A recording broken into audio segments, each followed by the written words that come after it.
il nous dit que Rabbi Nathan, que tous les débuts sont difficiles. C'est un adage connu que quand on commence n'importe quoi, un travail, et n'importe quel, même que ce soit au niveau matériel, au niveau dans le monde profane, mais à plus forte raison quand c'est spirituel, alors les débuts sont difficiles. C'est le maître qui nous affirme cette chose-là. En particulier quand il s'agit de revenir vers Dieu. Parce qu'il nous dit qu'il n'est pas possible de s'éveiller réellement au repentir que seulement lorsque la lumière divine scintille en nous, afin de nous stimuler à retourner vers Dieu. C'est-à-dire que pour commencer à démarrer un repentir, un retour, si on n'a pas l'aide on n'a pas l'aide divine, c'est absolument impossible de commencer. Mais d'un autre côté, il n'est pas possible de faire rayonner sur soi la lumière divine seulement lorsqu'on se repent. C'est-à-dire que d'un côté, on ne peut pas commencer à se repentir si on n'a pas une lumière divine qui vient nous aider. Et d'un autre côté, on ne peut pas déclencher cette lumière divine que seulement si on commence à se repentir. Donc, en fait, il y a un problème. Par où ça commence? Ça veut dire comment faire? On a une contradiction, vous comprenez? Ça veut dire que si maintenant, pour commencer à se repentir, il faut recevoir cette lumière divine. Et d'un autre côté, si on fait pas un effort quelconque, on peut pas recevoir cette lumière divine. Comme c'est marqué dans le verset, qu'il n'y aura pas d'étranger qui sera admis à consommer un aliment qui soit consacré. Ça veut dire que un aliment sain, il peut pas être consommé par un étranger. Ça veut dire quelqu'un qui n'a rien à voir avec le sacré. Donc c'est vraiment un problème. Donc par conséquent, par où commencer? C'est ça qui nous pose comme question Rabbi Nathan. Mais il nous dit que parfois un homme, il prend en pitié un homme et il lui fait rayonner sur lui sa lumière. Et il lui fait rayonner sa lumière au sein même de son obscurité. Il est dans un mauvais état, et il amène cette lumière dans son obscurité au fin fond de sa chute, même si sa chute elle est vertigineuse, afin de l'éveiller au repentir. Seulement, cet homme, il peut pas recevoir cette lumière, tout simplement parce que, comme il est très brisé par son mauvais comportement, il est en petits morceaux à cause de ses mauvaises actions. Et donc cette lumière, pour lui, elle va être assimilée par lui comme une intensité de lumière. Ça veut dire qu'il ne pourra pas supporter la grandeur de cette lumière, là où il se trouve. Il faut savoir que c'est comme si vous prenez une personne qui était longtemps dans l'obscurité, dans une pièce obscure, et que soudain il veut sortir, et que à l'extérieur il y a une belle lumière, il y a le soleil. Il peut devenir aveugle parce qu'il était longtemps dans l'obscurité. C'est exactement la même chose au niveau spirituel. Quand une personne a été longtemps dans des comportements et des mauvaises actions, des mauvais comportements et des mauvaises actions, dès qu'il va commencer à goûter cette lumière divine, alors elle va être, si vous voulez, reçu par la personne comme un excès de lumière. Ça va être trop fort pour lui. C'est pour ça, c'est la raison pour laquelle il nous dit Rabbi Nathan que des fois, il arrive des fois qu'un homme, il va s'éveiller au repentir pendant un certain temps. Puis, il va abandonner toutes ses résolutions, ses bonnes résolutions. Et ça va se passer plusieurs fois. Pourquoi? Tout cela, c'est parce qu'il n'a pas encore réparé ses facultés pour pouvoir recevoir cet élan de manière adéquate. Ça veut dire que maintenant, si vous voulez, il n'a pas un récipient qui soit adéquat pour recevoir cette lumière. Dès qu'il va recevoir une lumière, tant qu'il n'a pas, si vous voulez, réparé ses facultés, alors la lumière, elle va lui faire du mal. Et elle risque de l'éloigner encore plus. Pour ça qu'il y a des fois des gens qui vont s'engager, ça nous arrive à tous, dans le service divin, et on va recevoir une lumière qui est trop intense, qu'on n'arrive pas, qui est trop grande pour nous, et qui va des fois nous faire retomber à cause de ça. D'accord? Parce que cette lumière, elle n'est pas à sa mesure. Et donc, tout ce qu'on vient de dire maintenant, ça concerne le particulier. C'est tout un chacun, c'est nous tous. Mais si on voit à l'échelle collective d'Israël, si on voit l'histoire du peuple juif, on va retrouver ce même phénomène. Et on voit que le peuple juif, c'est-à-dire qu'il est passé par des répétitions, des périodes d'exil et de délivrance. Il a été délivré et encore il est tombé en exil. C'est toute l'histoire du peuple juif, il a tourné autour de cette chose-là, exil et délivrance. Et en plus, quand ils ont été délivrés, ça a été encore suivi de nouveaux exils. Et ça s'est passé à plusieurs reprises. Mais malgré tout, il faut savoir que la droite de Dieu, elle est miséricorde. C'est-à-dire qu'Hachem, il est miséricordieux et que sa main, elle est toujours au-dessus. Et à chaque délivrance, chaque fois que Israël a résidé sur sa terre, d'accord, il était pas en exil, il était sur sa terre. Alors, il s'est passé à ce moment-là de nombreuses et merveilles réparations, puisqu'il a pu accomplir et à réaliser des choses extraordinaires, puisqu'il était sur sa terre. Il y a des commandements qu'il a pu réaliser. Il était proche de lui-même, puisque la Terre Sainte l'amenait à se rapprocher de lui-même. Et donc, tout le peuple a réalisé des choses extraordinaires au moment où ils résidaient sur leur terre. Et bien que par la suite, il faut savoir que les forces négatives, elles sont venues dévoyer le peuple. Elles sont venues le faire sortir de la terre. Et ils ont commencé à se dégrader. Le peuple, il a commencé à se dégrader. Et donc, il faut savoir que, même qu'ils se sont dégradés, il faut savoir que les réparations du passé, elles ont laissé des traces, de nombreuses traces, ça veut dire des empreintes. C'est-à-dire qu'il est resté, si vous voulez, dans toutes ces réparations au moment où ils étaient pas en exil, ils étaient sur leur terre, donc ils étaient dans un état optimal où ils ont pu réparer des réparations et après ils sont retombés. Mais quand ils seront tombés, il faut savoir qu'il est resté des empreintes de ces réparations qu'ils ont eues dans le passé. Et en effet, c'est par cette force que aujourd'hui nous arrivons à survivre en exil et que nous avons la possibilité de recevoir ne serait-ce qu'une lueur de la connaissance divine et de la sainte foi. Ça veut dire de la émouna, de la foi, etc. D'où ça vient? Du fait qu'on arrive quand même, malgré toutes les difficultés qu'on peut avoir dans l'exil dans lequel on se trouve, c'est parce que dans le passé, le peuple juif se trouvait sur sa terre, a pu arriver à faire des réparations et à rectifier des choses, même si après ils sont retombés, mais il reste une empreinte de cette lumière.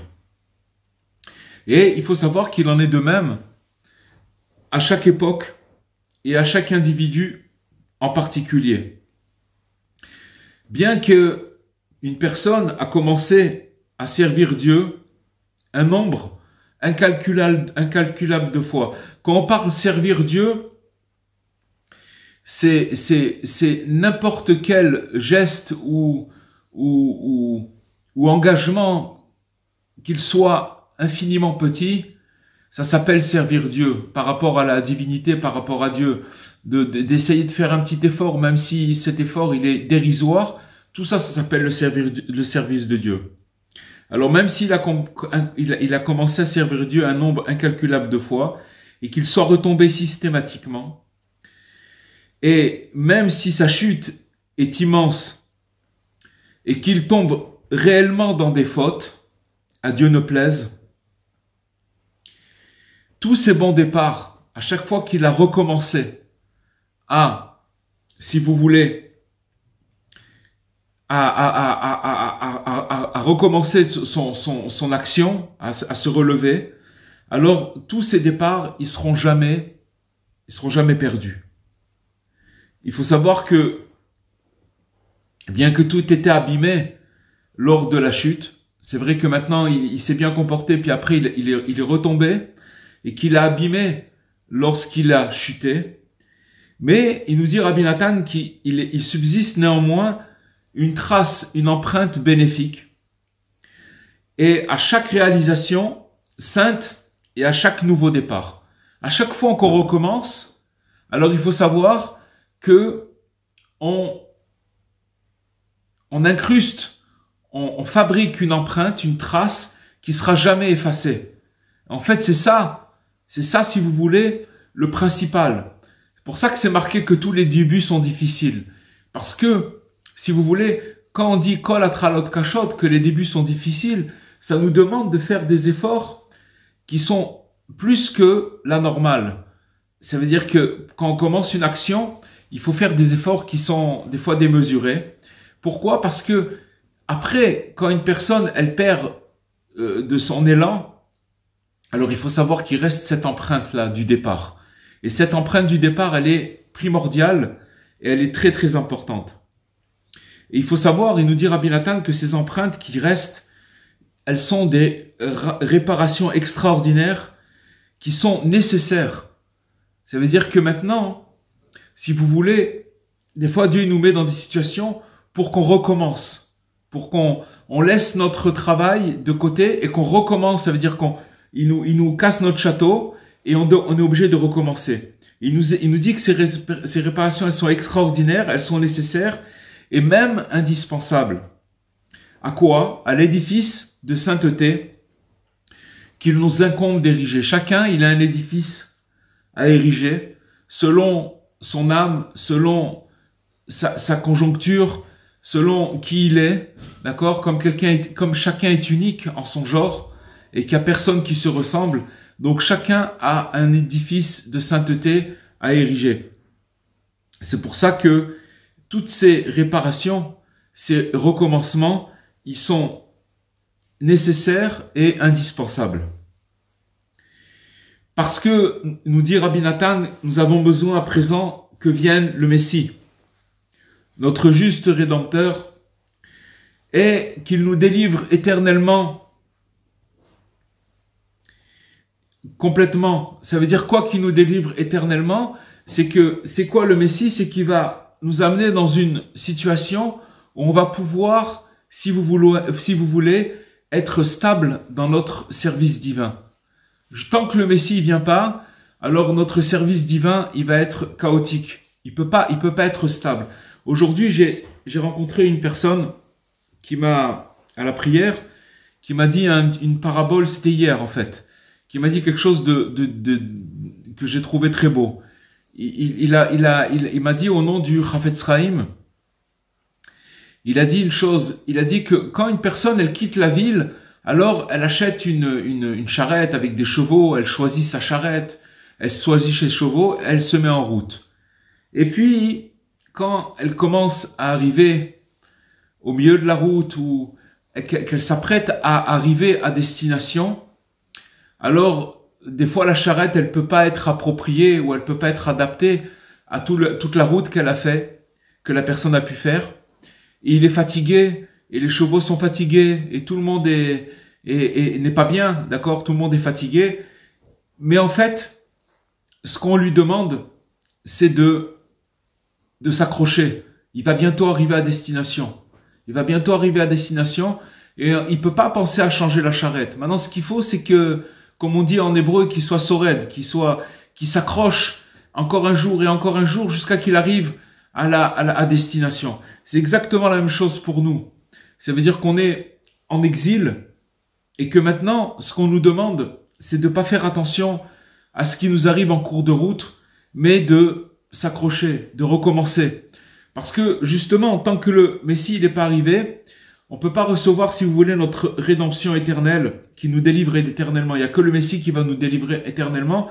C'est-à-dire qu'il va nous amener, si vous voulez, à un travail, à un service divin qui soit stable mais tant que il n'est pas là, donc on va être obligé à chaque fois de se retrouver dans une situation où il va falloir recommencer. Bien entendu, chacun à son niveau. On parle du plus grand au plus petit, mais c'est le même processus pour tout le monde. C'est pourquoi il nous faut bâtir l'édifice de la sainteté, qui soit un édifice complet et qui soit si prodigieux qu'il ne pourra jamais être détruit. C'est en fait, tout le travail qu'on fait, c'est pour construire le troisième temple. C'est marqué que le troisième temple, il va descendre du ciel. Les deux premiers, ils ont été construits par l'homme, sous les directives de Dieu. Mais le troisième, c'est un temple qui est en train de se construire. Et tout le travail de recommencer à chaque fois, même si on nous a cassé notre château de cartes, il faut savoir que quand on recommence, c'est ça qui érige cet édifice et c'est ça qui construit le troisième temple. En fait, quand on sera arrivé à terme de tous les efforts que nous faisons, alors à la fin, si vous voulez, ce temple-là, il descendra directement du ciel et il sera prêt, ça veut dire il sera déjà construit dans le ciel. Et il sera indestructible. Donc il faut rassembler il nous dit, Rabbi Nathan, qu'il faut rassembler tous les abandonnés, tous les gens qui sont les abandonnés d'Israël, dans une sainteté qui soit renouvelée. En veillant, c'est quoi une sainteté qui soit renouvelée? C'est ce qu'on est en train de dire maintenant. C'est-à-dire qu'il faut pas se décourager de recommencer. Et donc, quand on se renouvelle dans la sainteté, c'est ça qui ramène tous les abandonnés. Et toujours en veillant à ce qu'aucune étincelle, ni aucune âme ne reste à l'écart, qui reste au dehors. C'est pour ça que l'exil est si long. Parce qu'il y a des étincelles à ramener à la maison et que c'est le travail de chacun. Rabbi Nathan, il nous dit dans un autre endroit, quel est le travail de chacun de nous? C'est de rapprocher les égarés. Les égarés, c'est des étincelles. C'est des étincelles qui se trouvent dans toutes sortes de choses. Dans les gens, dans les habits, dans l'alimentaire, dans tout ce qui nous entoure, il y a des étincelles. Et si vous voulez, maintenant, il faut savoir que ces étincelles, chacun elle a ses étincelles à soi, qui sont propres à soi, et que personne d'autre peut faire ce travail à sa place. Et donc, il faut laisser personne à l'écart ni au dehors. Parce qu'il faut savoir que dans sa miséricorde, Dieu, il nourrit des pensées, afin que celui qui est exilé ne soit jamais repoussé définitivement de lui, de Dieu. Regardez à quoi il pense Dieu. Il nous dit Rabbi Nathan. Rabbi Nathan, c'est un prophète. Il nous dit que Dieu, il pense à chaque fois, il fait tout. Il régénère son action,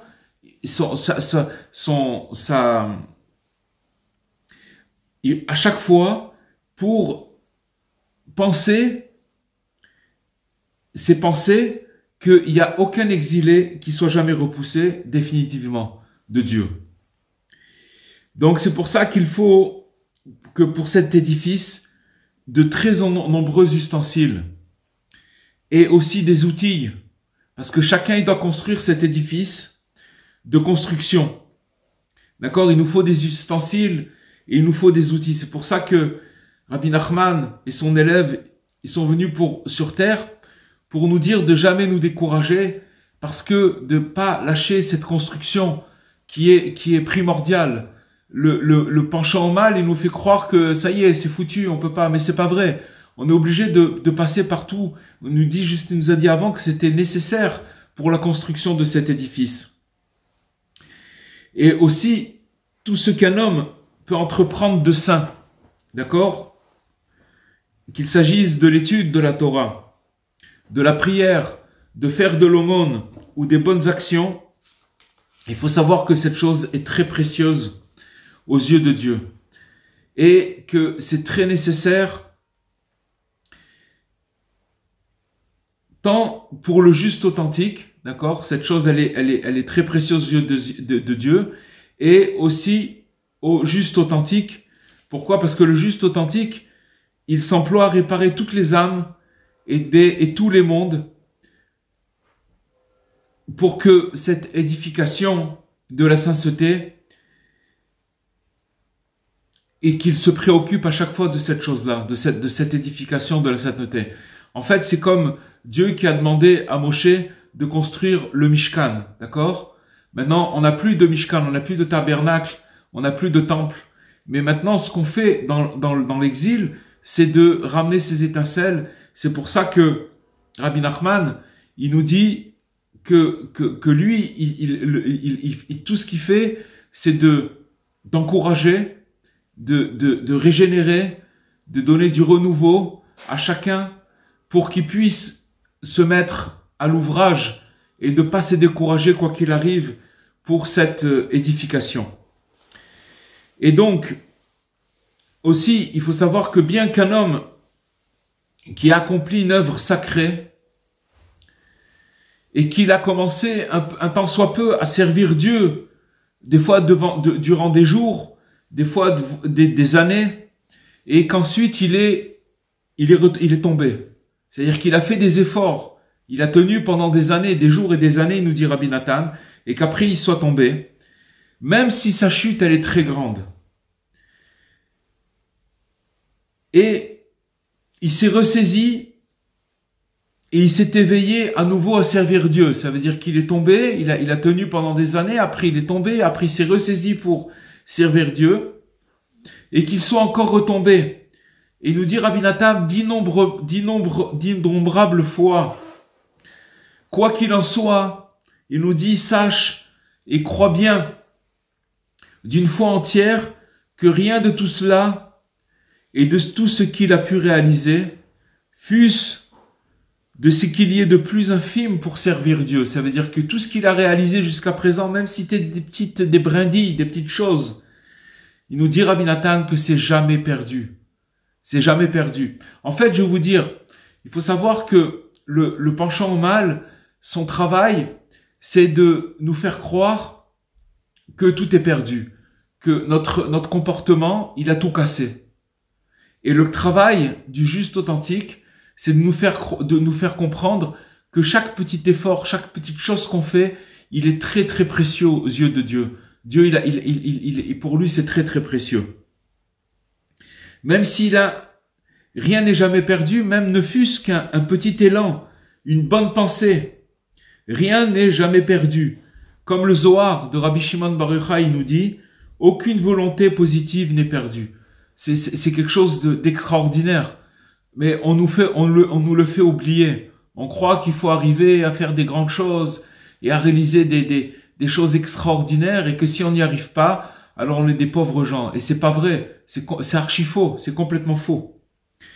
Il faut savoir que l'élan d'un homme, même qu'il soit minime, cet élan, et à plus forte raison, lorsqu'il accomplit un acte sacré, alors il faut savoir que immédiatement cet acte sacré, il est saisi par le juste authentique de chaque génération, dont la vocation de ce juste est de réparer les âmes d'Israël, puis intégrer à l'édifice extraordinaire que le juste s'emploie à construire pour y faire entrer tous les exclus, afin que nul ne reste à l'écart. Voilà à quoi il pense Hachem toute la journée, 24 heures sur 24, que personne ne soit exclu. Il pense comment faire pour faire entrer une personne qui s'est éloignée, et c'est nous tous, c'est d'abord nous tous, personne n'est exclu, et à plus forte raison, ceux qui pensent, qui savent même pas, qui n'ont jamais entendu ces paroles-là. Car lorsqu'un homme se rapproche de la sainteté, même si ce n'est que de la manière d'un voisin provisoire. C'est quoi un voisin?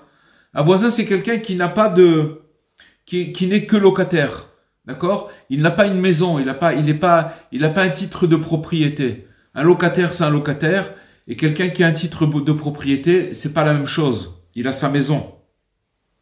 Alors quand une personne, elle se rapproche de cette notion-là, comme un voisin, il est pas propriétaire. Alors, il faut savoir que il multiplie le nombre des maisons sacrées de prière. C'est-à-dire que dans le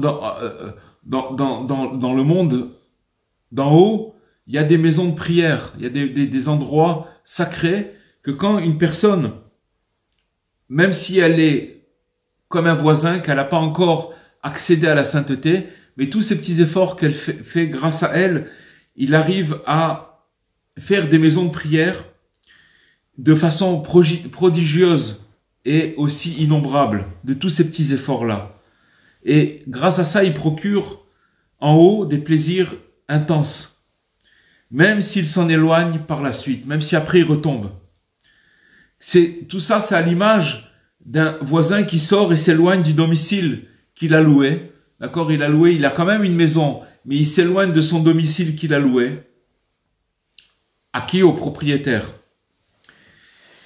Et ça, c'est une chose qu'on voit aussi dans le minyan. Le minyan, c'est que quand il y a 10 personnes qui se réunissent pour faire la prière,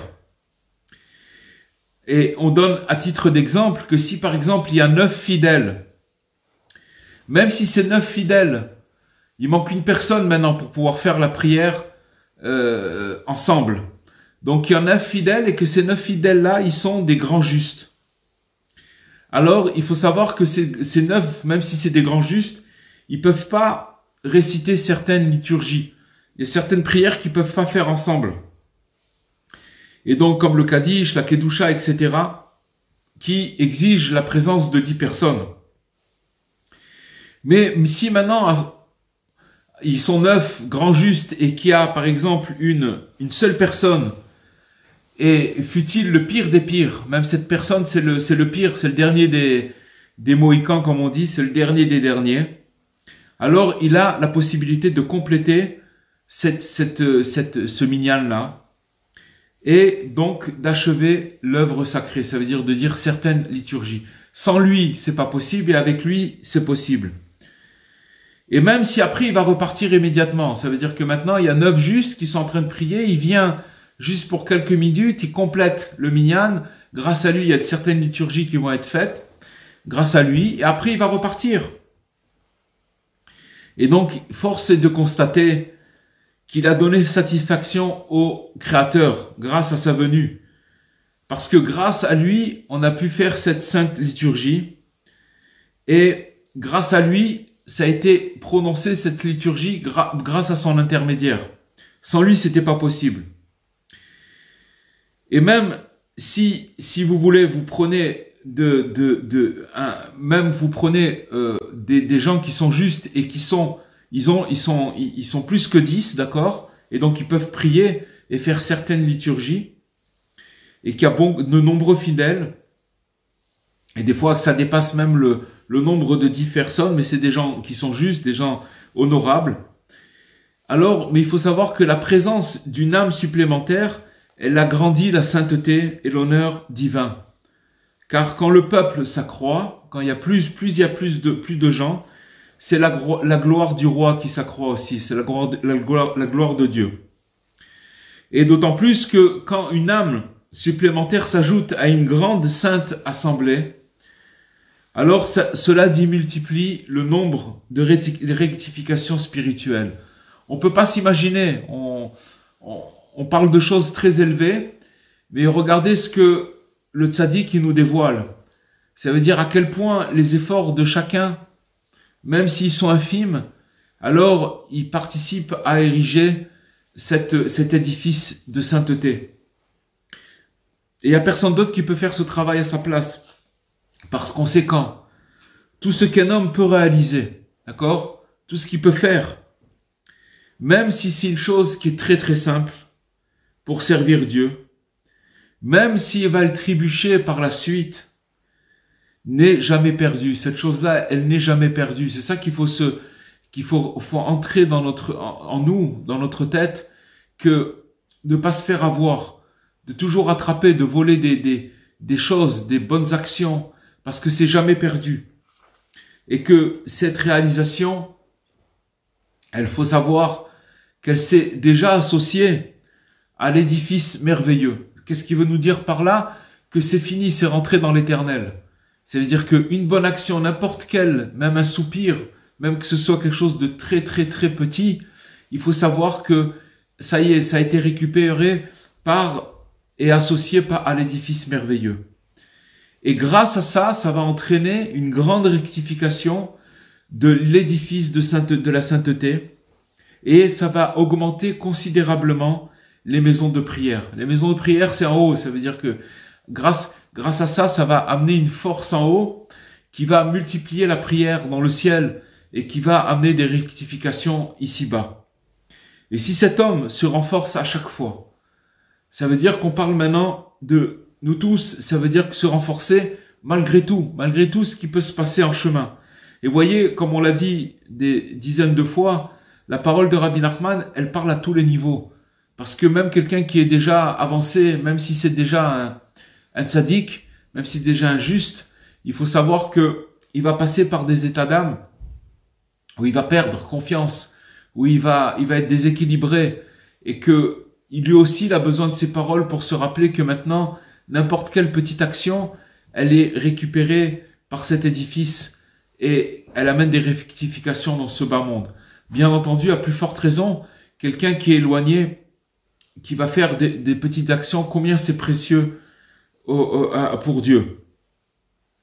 Et si cet homme se renforce à chaque fois, durant tous les jours de sa vie, et pour prendre un nouveau départ, pour servir Dieu, prendre un nouveau départ, ça veut dire que maintenant, rappelez-vous ce qu'on a dit tout à l'heure, c'est que c'est pas possible d'arriver à une rectification complète parce que le Messie n'est pas encore arrivé. Le Messie va nous donner une route et il nous la donne déjà Rabbi Nachman. Il nous dit, ne commence pas à chercher la stabilité, elle n'existe pas. Recommence à chaque fois. Ça, c'est déjà une clé. Et c'est les paroles de Rabbi Nachman, il nous donne les paroles de Mashiach. Après, quand Mashiach il va venir, ça sera quelque chose qui va être institué pour tout le monde, pour tous ceux qui cherchent, pour tous les chercheurs, pour tous les gens qui veulent se rapprocher. Chacun y aura à recevoir sa recette. Comment? Mais en fait, c'est ça qu'on va nous apprendre. C'est qu'on nous apprendre que la stabilité, elle réside dans le fait de jamais se décourager. C'est ça la stabilité, de recommencer à chaque fois. Pour chaque fois prendre un nouveau départ pour servir Dieu. Quoi qu'il puisse arriver, quoi qu'il puisse lui arriver entre-temps, toutes les rectifications qui vont être provoquées par chaque réalisation et chaque nouveau départ, d'accord? Ça c'est une chose. Alors à la fin, elles vont se rassembler un jour pour aider cette personne à revenir réellement vers Dieu. Finalement, ce qu'il nous dit en d'autres termes, c'est que chaque départ qu'on va amorcer, d'accord? Chaque départ qu'on va amorcer, c'est ça, c'est tous ces départs-là qui vont nous aider un jour à franchir le pas et être complètement rectifiés.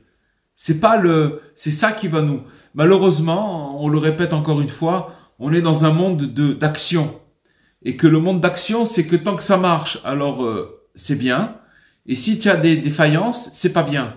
Mais c'est complètement faux. C'est pas que comme ça que Hachem il juge l'être humain. Hachem il juge l'être humain de son vouloir intérieur, qui voudrait mais qui n'y arrive pas. Et qu'entre-temps, il essaye sans arrêt de recommencer. C'est comme ça que Dieu il juge la personne. C'est ça qu'il voit, c'est ça qui lui importe. C'est ça qui lui importe. Et maintenant, c'est vrai que ces débuts, ils étaient très humbles. Ils étaient très petits, ces débuts, ils étaient difficiles et humbles. Finalement, à la fin, s'il s'accroche à recommencer toujours à zéro, alors il faut savoir que il s'élèvera énormément par la suite. Et il va constater alors ce qu'il a réalisé à chaque accomplissement sacré. À la fin, on va lui dévoiler le film. Pour l'instant, c'est quelque chose qui est caché de lui. Mais à la fin, il va voir que qu'est-ce que représentait une petite action, un petit soupir, n'importe quoi, que son cœur il s'est un tout petit peu élevé vers Dieu. Car rien n'est jamais perdu. Une fois, il y avait c'était la femme du Gaon de Vilna, le génie de Vilna, qui avait déjà quitté la terre, qui avait quitté ce monde, et son épouse, elle est partie pour ramasser des fonds pour des gens qui étaient nécessiteux. Et elle est arrivée dans une ville, et elle a demandé à une femme, est-ce que tu peux me donner l'adresse ou l'adresse de gens qui pourraient éventuellement aider cette cause? Et la femme en question, elle a commencé juste à lui faire montrer du doigt, va là-bas, va là-bas. Elle lui a fait montrer des... Et quand cette femme, cette femme qui lui a fait montrer les adresses, quand elle a quitté ce monde, elle est venue en rêve à la femme du Gaon de Vilna. Elle lui a dit, dans le monde supérieur, cette bonne action juste d'avoir levé le doigt pour te faire montrer des adresses pour accomplir ta bonne action, elle avait une valeur dans le ciel extraordinaire. J'ai franchi des mondes supérieurs extraordinaires. Donc, il faut toujours se rappeler cette chose qu'on oublie, parce que le mauvais penchant, il fait son travail aussi, c'est que il faut recommencer tout le temps et se relever sans arrêt, parce que c'est de cette manière, il n'y a pas d'autre chemin pour pouvoir, si vous voulez, construire cet édifice de sainteté. Voilà ce qu'on aura pu dire pour ce soir. Si vous avez quelques questions, voilà, j'ai mis le micro.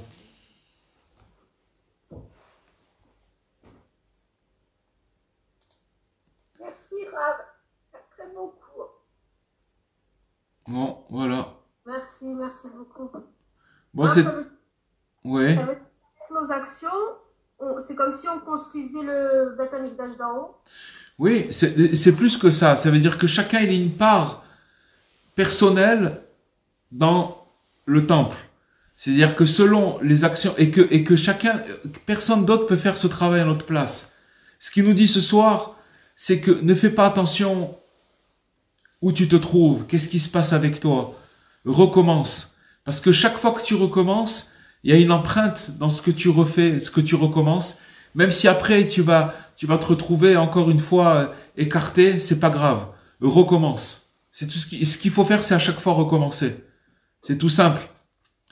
Vous comprenez? Parce que finalement, il y a pas d'autre moyen de construire cet édifice, d'ériger cet édifice. Et effectivement, cet édifice, l'édifice de chacun, il a une part pour le temple final.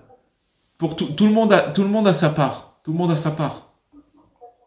C'est pour ça que au niveau des rabbins, de tous les rabbinim, aujourd'hui, ils essayent de faire, tout le monde, de toutes les tendances, de faire des grands mouvements pour faire revenir à la tchouva, parce qu'on a compris que si on n'est pas tous là, et ben... Mais la tchouva, madame Sivutussi, c'est ce qu'on a dit ce soir. Parce que quand on parle de tchouva, on ne sait pas ce que c'est la tchouva. C'est ça la tchouva. C'est ça la tchouva. On a parlé ce soir de qu'est-ce que ça veut dire le repentir, tout simplement. Quand vous dites à quelqu'un, faites tchouva, faites ci, faites ça, c'est très très compliqué, c'est très vaste. Les gens, ils ont entendu ces paroles des milliards de fois. Ce qui nous dit Rabbi Nathan, il nous dit qu'est-ce que ça veut dire de faire tchouva. Le repentir, c'est ça. Ne crois pas. Parce que quand on dit à quelqu'un, il faut pas faire ça, il faut faire ça. La personne, elle se retrouve devant elle-même, elle n'arrive pas à accomplir, ou elle fait le contraire, elle à l'encontre de ce qu'on lui a dit de faire. Qu'est-ce qu'elle pense dans sa tête? Elle pense, je suis perdu. Non, je suis perdu, je suis disqualifié, puisqu'il faut faire comme ça et que je le fais pas. Vous comprenez ce que je veux dire? Et donc, à cause de ça, la personne, elle se décourage. Allez, encore un autre et encore un autre de disqualifié, parce que dans sa tête, il est disqualifié. Mais ce qu'on a dit ce soir, c'est complètement différent. C'est que, ok, de toutes les façons, il y a personne qui trébuche pas, ça n'existe pas. Donc, n'importe quel niveau. Donc, ça veut dire que maintenant, ne te décourage pas de ça et sache que c'est nécessaire parce que on t'a mis dans cette situation pour que tu recommences. Et à chaque fois que tu vas recommencer, tu vas créer un nouveau départ. Ce départ, il va laisser une empreinte. Et à la fin, toutes ces empreintes, quand elles vont se rassembler, il y a un moment où tu vas passer le cap. C'est ça, Mashiach. C'est ça la vraie rédemption. Mais c'est quelque chose. Il y a un départ qui sera le vrai départ. Non. C'est que tous ces petits départs, ils vont finalement nous faire rentrer, nous faire passer le cap. Et à la fin, on aura tout réparé.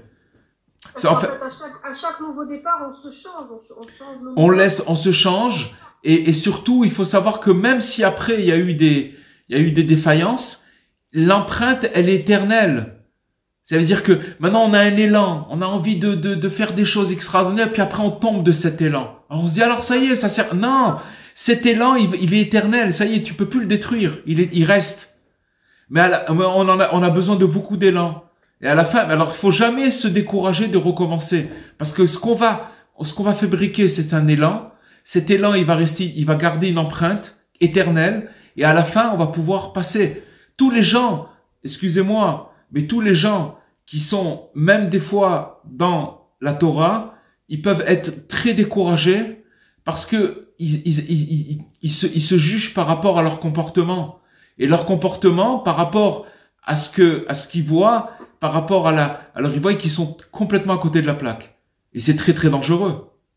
Alors que ce qu'il nous dit Rabbi Nathan, non, ne te décourage pas, parce que ce que Dieu il veut de toi, c'est que tu recommences.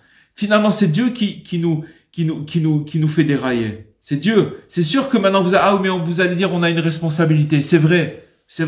Mais la responsabilité, ça avant, c'est pas après. Après, quand c'est arrivé, il faut savoir que c'est Dieu qui a voulu comme ça. C'est vrai que c'est très très fin et qu'il faut pas profiter de la situation parce qu'on peut tomber dans des spéculations philosophiques, mais c'est pas ça qu'on cherche. On cherche à comprendre et on cherche à savoir que il faut recommencer. Il faut recommencer. C'est pour ça que les recommencements, ils sont difficiles. Mais c'est grâce à ça qu'on arrive à amener une empreinte et qui reste éternelle et qui, à la fin, va nous faire sortir. Et grâce à ça, on construit cet édifice de sainteté qui, à la fin du compte, quand on aura amené tous ces départs-là, collectivement, c'est ça qui va amener le temple, et particulièrement, c'est ça qui va nous amener notre rédemption à chacun de nous particulièrement. Voilà, les amis. Merci beaucoup. Voilà, Bezrat Hashem, je vous souhaite Bezrat Hashem une bonne semaine, et avec l'aide de Dieu, je vous dis à la semaine prochaine.